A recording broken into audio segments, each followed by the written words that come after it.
নিজেদের আকীদাকে সংশোধন করতে হবে। কি সংশোধন করতে হবে?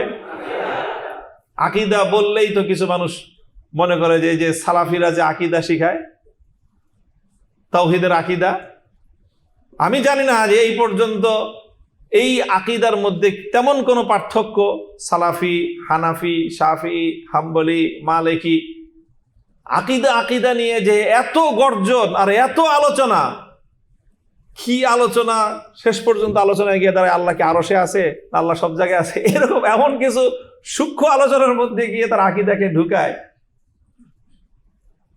এইরকম আকীদার সংশোধন নয়, একটা আকীদার সংশোধন হইতে হবে এবং সেটা উম্মার আকীদার সংশোধন হইতে হবে। এটা সালাফিদেরও সংশোধন হইতে হবে, হানাফিদেরও সংশোধন হওয়া লাগবে, সুন্নিদেরও এই আকীদার সংশোধন হওয়া লাগবে, দেওবন্দীদেরও এই আকীদার সংশোধন হওয়া লাগবে, আহলে হাদিসদেরও এই আকীদার সংশোধন হওয়া লাগবে।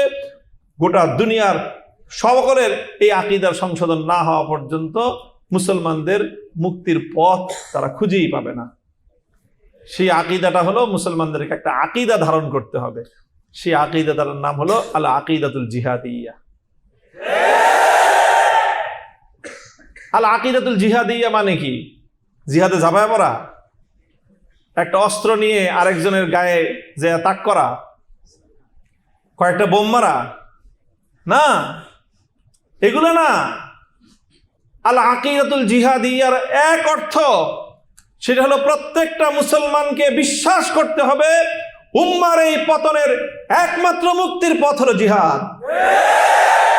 বাস, এখানে ফুল স্টপ, আর কোনো কথা নাই। যে উম্মতের এই বিশ্ব ব্যবস্থার করাল থেকে মুক্তির, এই বিশ্ব ব্যবস্থার জাতাকল থেকে মুক্তির, এই বিশ্ব ব্যবস্থার অধীনে পরিচালিত জাতিসংঘ কর্তৃক নিয়ন্ত্রিত শিক্ষা, সংস্কৃতি, অর্থ, সামরিক ব্যবস্থাকে পরাস্ত করে নতুন বিশ্ব ব্যবস্থা গড়ার একমাত্র পথ আত-তারিকুল ওয়াহিদ হুয়াল জিহাদ ফি সাবিলিল্লাহ। বাস, এই আকীদা এবং এই বিশ্বাসকে ধারণ করতে হবে।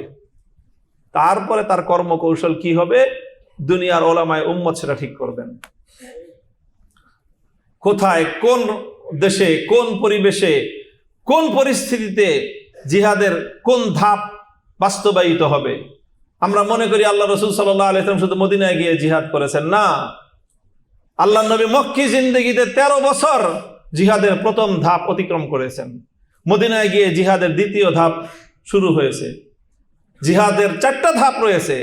সেই 4 ধাপের প্রথম ধাপ হলো আল্লাহ নবী 13 বছর মক্কায় অ্যাপ্লাই করেছেন। মদিনায় গিয়ে প্রথমে দ্বিতীয় ধাপ, তারপরে তৃতীয় ধাপ, একেবারে নবম অষ্টম হিজরিতে গিয়ে চতুর্থ ধাপ। এর আগ পর্যন্ত চতুর্থ ধাপে যান নাই।